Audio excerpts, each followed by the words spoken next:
চলো পাল্টাই, পাল্টাই নিজেকে।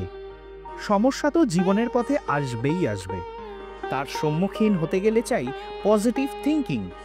নিজের চিন্তাভাবনার ধরন পাল্টাবার দিকে যদি মন দিতে পারি আমরা, তাহলে সমাধান খুঁজে পাওয়া সহজ হয়। দাম্পত্য সম্পর্কে ছেলেরা কিভাবে সমস্যা সামলাবে?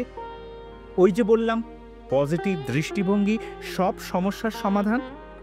যা অবশ্যম্ভাবী তার সম্মুখীন হয়ে ছেলেদের আচরণ কেমন হলে পরিবেশ পরিস্থিতি সুন্দর থাকে। আমরা অনেকেই সংসারকে যুদ্ধক্ষেত্র মনে করি, আসলে অভিভাবক সন্তান, বিভিন্ন সহোদর সম্পর্ক, স্বামী স্ত্রী, বাপের বাড়ি শ্বশুর বাড়ি একে অপরের প্রতিপক্ষ হয়ে সংসার করতে থাকে। কেবল যুদ্ধ, এই ব্যাপারটা থামানো সম্ভব না। কিন্তু কি করলে একটা সুন্দর যাত্রা হতে পারে গোটা জীবনটাই? সেটা একটা অভ্যাসের প্রক্রিয়া, খুব জটিল। তাই সম্পর্ক অনুযায়ী সমস্যা নানান রকম। সুপ্রতীক ট্রাস্ট নিয়ে আসছে সিরিজ চলো পাল্টাই, আর তার মধ্যে আপনারা পাবেন এরকম নানা বিষয়ের আলোচনা। Let's change the world.